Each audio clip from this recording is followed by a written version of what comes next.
6 கான்ஸ்டபிள்யா, sub inspector இல்லை, inspector இல்லை, DSP இல்லை, எஃப்ஐஆர் இல்லாமல் 6 கான்ஸ்டபிள்களுக்கு ஸ்பெஷல் டீம்ன்ற பேரில் இவன் ஒருத்தனை தூக்கிட்டு போய் கம்மாக்கரையில் வச்சு ஊரு பார்க்க அடிக்கிறான்ப்பா.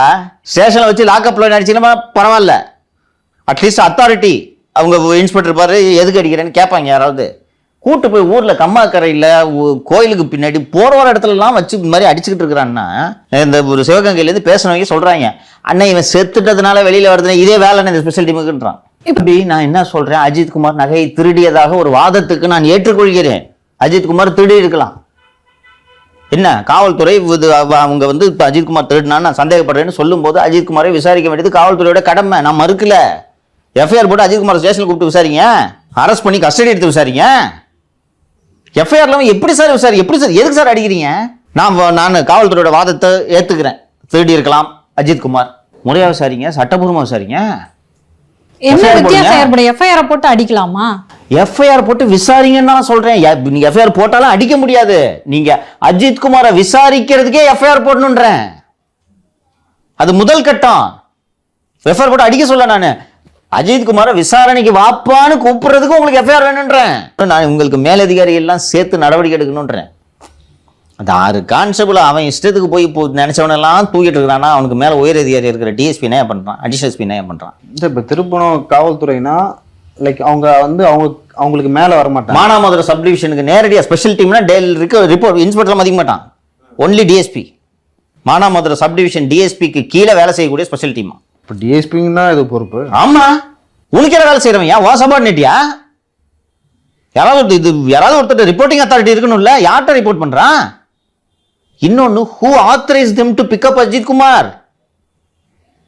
நீ எஃப்ஐஆர் ஒரு கான்ஸ்டபிள் ஒருத்தனை விசாரிக்கிறதுக்கு கூப்பிடுறானா, ஐயா சொன்னார், ஐயா அவர் கூட்டுவாங்க சொன்னான்னு சொல்லுவாங்க. எஸ்ஐ சொல்லியிருக்கணும், எஸ்ஐ சொல்லுவார், எஸ்ஐ சொல்லணும், இல்லை இன்ஸ்பெக்டர் சொல்லியிருக்கணும். யார் சொல்லி நீங்க போனீங்க? சார் இப்போ எனக்கு ஒன்று புரியுதுங்க சார். எஃப்ஐஆர் போட்டாதான் வந்து தொடர்ந்து லாக்அப்ல வச்சிருக்க முடியும். ஆனா அப்படி வைக்காம ராத்திரியோட ராத்திரியே இதை கண்டுபிடிக்கணும் அப்படின்றதுனால தான் ஏதோ ஒரு இடத்துல போய் வச்சு அந்த மர்ம உறுப்புகள் எல்லாம் மிளகாத்தூள் போட்டது அவ்வளவு அவசரத்துக்கு காரணம் இதுதான் எனக்கு தோணுது.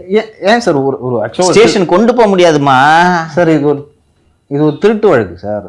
புகார் கொடுத்தவங்க வந்து முக்கியமான ஆளாக இருக்கணும். அதுதான் நான் கேட்டேன், யார் அந்த பெண்மணி என்ற அந்த அடையாளம். இப்போ இன்னும் ஷெல்லுக்குள்ளே போயிட்டாங்க, அந்த இன்ஃபர்மேஷன் வரமாட்டேங்குது. 2 விஷயம். ஒன்று, அந்த பெண்மணி ஆளுங்கட்சியை சேர்ந்தவராகவோ இருக்க வேண்டும். அப்படி இல்லை என்றால் இவ்வளவு வேகமாக காவல்துறை வேலை செய்கிறது என்றால் யாராவது அதிகாரியின் உறவினர்களாக இருக்க வேண்டும்.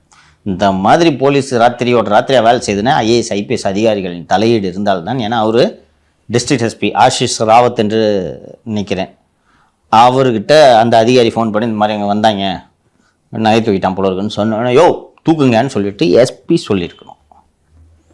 அப்படி இல்லைன்னா இந்த அம்மா வந்து ஸ்டேஷனில் யார்ட்டையாவது ஒருத்தட்ட லம்பாக வந்து 10 பவுன் நகை எவ்வளோ வரும்? 8 லட்ச ரூபா நினைக்கிறேன். 8 லட்ச ரூபா, ஒரு 50,000 ரூபாய் பணத்தை ஸ்டேஷனுக்கு கொடுத்துருந்தாங்கன்னா இந்த வேகம் நடந்திருக்கும். இது 3இல் ஒரு காரணம் இல்லாமல் காவல்துறை எப்படி வேலை செய்யும் என்பது பிரசாத்தே சொல்லுவார். மிச்சம் தானப்பா சாப்பிட்ருந்தாங்க. ஓகே, எஃப்ஐஆர் பதிவு செய்ய வேண்டும், அவர்களை கைது செய்ய வேண்டும். கரெக்டா? எந்த அடிப்படையில் அவங்க தூக்கிட்டு போனேன்? யார் சொன்னது உங்களை இப்படி செய்ய சொல்லி? அந்த பெண்மணி அளித்த புகார் எங்கே?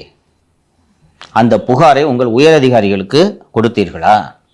இன்ஸ்பெக்டர் தானே எஃப்ஐஆர் போடனா? இன்ஸ்பெக்டருக்கு ஃபஸ்ட்டு தெரியுமா? இல்லை அந்த 10 பவுன் பறி கொடுத்த அந்த பெண் வந்து அந்த பெண்ணுக்கிட்டே இருந்து ஒரு 1 லட்ச ரூபாய் வாங்கிக்கிட்டு இவங்களை தூக்கிட்டு போய் அடிச்சிங்களா? இதை தெரிவதற்கு இவர்கள் மீது வழக்கு பதிவு செய்து கைது செய்யப்பட வேண்டும் இல்லையா? கிட்டத்தட்ட 36 மணி நேரம் ஆயிடுச்சு. வழக்கு எங்க?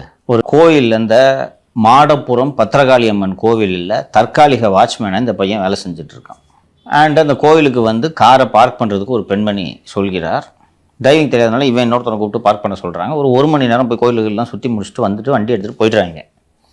போன உடனே நாங்கள் வண்டியில் வைத்திருந்த 9.5 பவுனோ 10 பவுனோ நகை காணவில்லை என்று சொல்கிறார்கள். அவர் திருப்புவனம் காவல் நிலையத்தில் புகார் அளித்திருக்கிறார் என்று அறிந்து கொள்கிறேன்.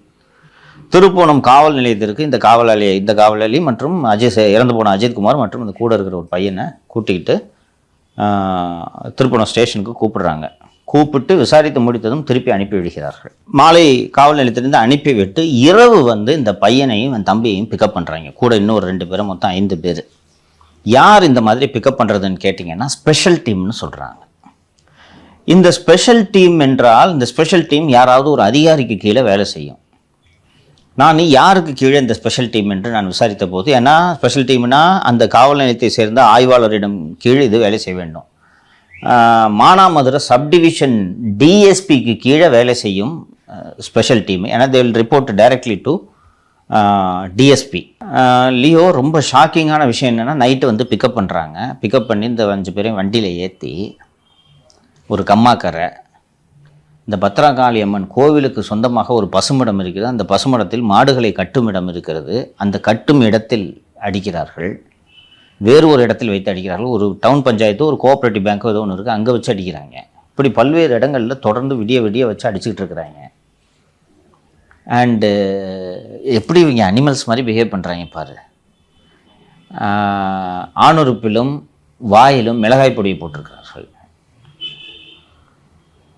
உங்களுக்கு பெயின் தாங்க முடியாமல் இந்த அங்கே அந்த நமக்கு அந்த தாக்குதல் நடந்த இடத்தில் எடுக்கப்பட்ட புகைப்படங்கள் நமக்கு வந்திருக்கின்றன. அதை போடுங்க. லத்தி பைப்பு உடஞ்சி கிடக்குது.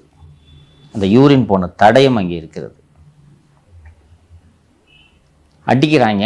வலி தாங்க முடியாமல் நடுவில் வந்து இவன் என்ன பண்ணுறான்னா, வலி தாங்க முடியாமல் சார் ஒழிச்சு வச்ச இடத்த சொல்கிறேன்றான். கூட்டின்னு போகிறாங்க. அங்கே போய் எங்கடா ஒழிச்சு வச்சுருக்கேன்னு கேட்டோன்னே, சார் அடி தாங்க முடியாமல் சும்மா சொல்லிட்டேன்றான். திருப்பி கொண்டு வந்து அடிக்கிறாங்க. மயங்கி விழுறான். தண்ணி கேட்குறாங்க, கொடுக்கல. மயங்கி விழுறான். அதை இங்கே எடுத்துக்கிட்டு ஒரு தனியார் மருத்துவமனை கொண்டு செல்கிறார்கள். பிராட்டெடுன்னு அங்கேயே சொல்லிடுறாங்க. அங்கிருந்து ராஜாஜி மருத்துவமனைக்கு எடுத்து செல்லும்போது இறந்து விட்டார் என்று தெரிகிறது. இதில் நாம் ரொம்ப முக்கியமாக பார்க்க வேண்டிய விஷயம் என்னவென்றால், இந்த 5 பேரும் கைது செய்யப்பட்டது எந்த வழக்கின் அடிப்படையிலும் இல்லை. எஃப்ஐஆரே போடல. No FIR. போய் அரெஸ்ட் பண்ணுன்னா பேசிஸ் வேணும்ல. இதைத்தான் எல்லாமே சட்டபூர்வமாக நடைபெற வேண்டும் என்று நான் சொன்னேன். அவங்க கௌசல்யா ஆய்வாளர் அந்த ஷியாம் பிரசாத் டாக்டர் ஷியாம் பிரசாதை போய் விசாரிக்கிறாங்க. ஏதோ இப்படி எழுதி கூடியான்னு போய் மிரட்டி வாங்குறாங்க. On what basis? That should be FIR. இதை அனுமதித்தால் இது எங்கே போய் முடிக்கிறது பாருங்கள். பையனுக்கு சின்ன வயசுல அப்பா இல்லை சார், இவன் தான் குடும்பத்தை பார்த்துக்கிட்டான் போல. இதுக்கு என்னையா பதில் சொல்ல போறீங்க? என்னையா ஆட்சி இது? அப்புறம் அவனுக்கு அது மாதிரி ஏதாவது திருட்டு வரலாறு இருந்த மாதிரியும் தெரியல இது வரைக்கும். திருட்டு வரலாறு இருந்துச்சுன்னா எப்படிமா கோயிலில் டெம்பரரி வாட்ச்மேன் எப்படிமா போடுவாங்க அவனை? இன்னொன்று அவனோட வேலை, அவன் ஒன்றும் வேலை பார்க்கிங் கிடையாது. அந்த கோயிலுக்கு டெம்பரரி செக்யூரிட்டி. அவன் ஊரில் இருக்கவங்களாம் பார்த்து தானே அவன் அந்த வேலைக்கு வச்சிருப்பாங்க. இவ்வளோ நாள் பார்க்குறாங்கல்ல. அவன் நேற்று வேலைக்கு வரல, இவ்வளோ நாள் பார்க்குறாங்கல்ல. இவன் மேலே இவ்வளோ நாள் கம்ப்ளைண்ட் இருந்திருக்கா? இது என்னையா கவர்மெண்ட் இது? இதைத்தானே நான் அப்போலேருந்து அடிச்சுக்கிட்டு இருக்கேன். நீங்கள் அன்றைக்கி நடவடிக்கை எடுத்திருந்தீங்கன்னா இந்த உயிர் இன்னைக்கு தப்பிச்சிருக்கும்ல. கள்ளச்சாரத்தில் செத்தானா நடவடிக்கை இருக்கிறது இல்லை. கஸ்டடியில் கொண்டு போய் நைட்டில் லாக்அப்பில் வச்சு அடித்து கொண்டான்னா அதுக்கு நடவடிக்கை எடுக்கிறது இல்லை. போலீஸ்காரன் தான் முதலமைச்சர் மேலே நடவடிக்கை எடுத்துட்டு இருக்கான். நம்ம வீட்டில் செத்துருந்தா தெரியும்பா. ஒரு உயிர் போயிருக்கு. 36 மணி நேரம் ஆகுது, இன்னும் எஃப்ஐஆர் போடல. இந்த சம்மந்தப்பட்ட காவலர்களை கைது செய்யலைன்னா என்னையா கவர்மெண்ட் இது? இன்னைக்கு நியூஸ் மினிட்ல ரிப்போர்ட் பண்ணியிருக்காங்க. சபி ரிப்போர்ட்டை யார் ரிப்போர்ட்? நியூஸ் மினிட்ல ரிப்போர்ட் பண்ணியிருக்காங்க. உடம்புல பல இடங்களை காயம். எதுக்கு இவ்வளோ தூரம்? ஐவிட்டஸ் இருக்காயா? அடிச்சது பைப் உடஞ்சு கிடக்கு. இது செய்தி பெருசானோட போய் க்ளீன் பண்ணுறாங்க அந்த இடத்த போலீஸு. ஜியோ லொகேஷனோட ஃபோட்டோ எடுத்து அனுப்பிச்சிருக்காங்க. ஊர் பூரா எல்லாரும் எடுத்து வச்சிட்டாங்க. மக்களை பாதுகாக்கிறதுக்காக, மக்களை இப்படி அடித்து கொலை பண்ணுறதுக்காயா போலீஸு? இப்போ ஜனநாயக நாட்டில் எப்படியா இது வேடிக்கை பார்த்துட்டு இருக்க முடியும்? ஒரு நல்ல சிஎம்மாக இருந்தால் ஆச்சு, டெத் ஆச்சு, அரெஸ்ட் பண்ணி அவனை சொல்லியிருக்கணுமா இல்லையா? சொல்கிறேன். இந்த பிரச்சனை மூடணுமா இல்லையா? நயினார் அறிக்கை விட்டுட்டாரு, எடப்பாடி அறிக்கை விட்டுட்டாரு. கம்யூனிஸ்ட்ல இருந்து கூட்டணி கட்சிகளே விட்டுறாங்க. கூட்டணி கட்சிகளை வரிசையாக பேச தொடங்கி விட்டார்கள். சிபிஎம் அறிக்கை விட்டுட்டாங்க.